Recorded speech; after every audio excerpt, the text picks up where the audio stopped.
back to the channel. I hope you're all doing well out there. And today we are going to rank the Silent Night, Deadly Night franchise, which includes 7 films. We are going to include Silent Night from 2012. That was the first shot at reimagining the Silent Night, Deadly Night franchise. But before we do that, do me a favor, like, comment, and subscribe. Subscribe. I greatly would appreciate that. And also, as always, a shameless plug for my TeePublic store. I'll leave a link for that in the description box below. And I have my Santa gear on, and we are going to rank this franchise. Again, 7 films. So let's get into it. At number 7, we're going to go with Silent Night, Deadly Night Part 5, The Toy Maker, to hit the home video market in 1991, starring Mickey Rooney. This film has entertaining moments for sure, and there's some interesting stuff here. This was, 3, 4, and 5 all went direct to video. So they were lower budgeted films, and 4 and 5 had Screaming Mad George doing the makeup effects. So there are some good effects, some good cool effects work here and through these this one. Mickey Rooney's given it his all. It's interesting. It just has nothing to do with Silent Night, Deadly Night, as 4 and 5 did not. 4 and 5 go off in a totally different direction. They're not slasher films per se. Although in 5, at least, we do have a Santa. Mickey Rooney does dress up as Santa to kidnap this one kid. Whereas in 4, there is no Santa at all, except for Ricky watching scenes from Part 3 on TV. But it's an okay movie. I gave it a 5 out of 10. But at number 7, I'm going to go with Silent Night, Deadly Night 5, The Toy Maker. At number 6, I'm going to go with Silent Night, Deadly Night Part 3, Better Watch Out. Ricky is still around in this one, this time played by Bill Moseley. Even though he was killed at the end of Part 2, and this one they kind of retcon that. He's been in a coma, and he was saved by this doctor, and he has this fishbowl on his head. You can see his brain. He's psychically linked to this woman, and he wakes up, and then it's still within the slasher formula, per se. And while it's not awful, I just think this movie becomes just a slog to get through, even though it's only 90 minutes. It gets a little boring, especially in the middle part of it. There's not enough slashing here to keep it entertaining. There's not enough story here to do what they're doing, and it takes forever to get to the slashing at some point. So at number 6, I mean, it's okay. At number 6, Silent Night, Deadly Night 3, Better Watch Out. At number 5, we're going to go with Silent Night, Deadly Night 4, Initiation. Now, this has nothing to do with, this is not a slasher movie. This is a Cult of Witches movie. But I will say, even though it has nothing to do, it's not a slasher movie, there's no killer Santa, it's highly entertaining for how batshit crazy it truly is. It doesn't make a whole lot of sense at times, but I'll give them credit. There's always something going on. There's some really cool effects work going on by Screaming Mad George, and it just goes nuts. So just for that alone, it's entertaining.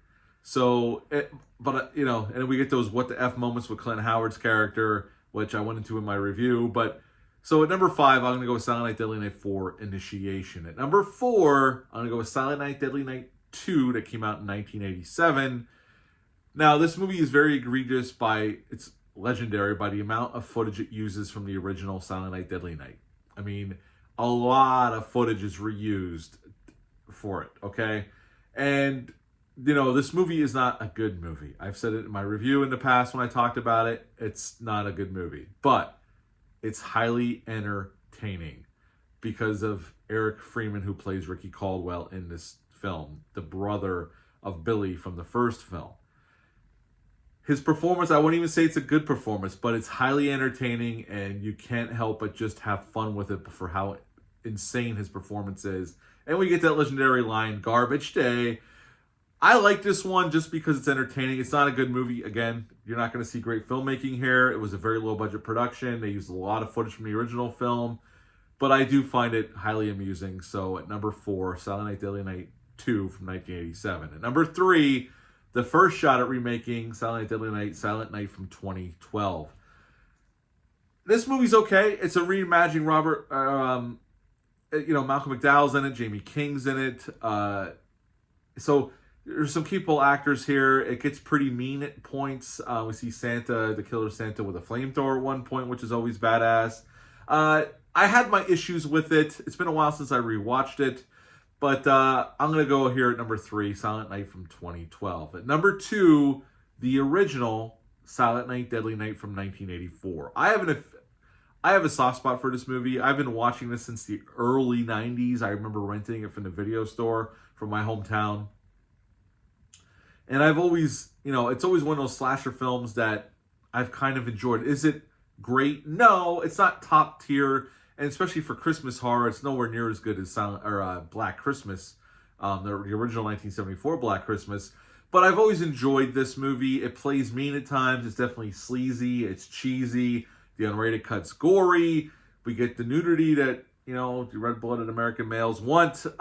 It's a fun slasher movie. It's not my favorite slasher movie, but it's a movie that I watch every Christmas time. So at number 2, the original Silent Night, Deadly Night from 1984. Okay, at number 1, which is fairly obvious now that we've gone through this list, Silent Night, Deadly Night 2025, which just dropped last Thursday evening. I got to see it in the theaters with my son, my good buddy Dale _ from that Bat and Spider podcast, and his son Reed.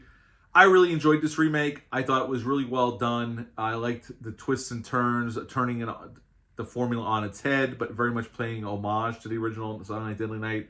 I like the mishmash of, like I said, the original Silent Night, Deadly Night, Venom, and Frailty.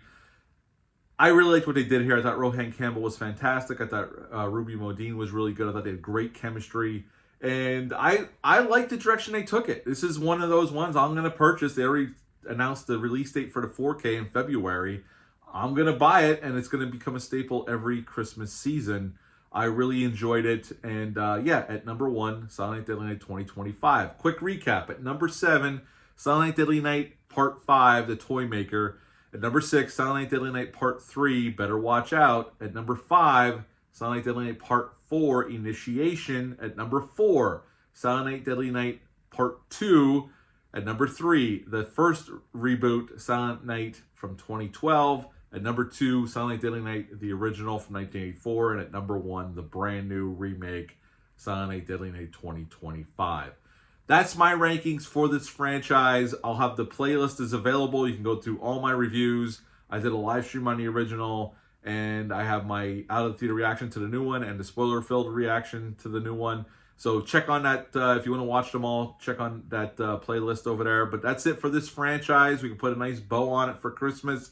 Tell me down below in the comments how you would rank this franchise. What's your favorite one? What's your second favorite one? You don't have to do all 7. Do the top 3. I greatly would appreciate that. That's it for this one. Until next time, Merry Christmas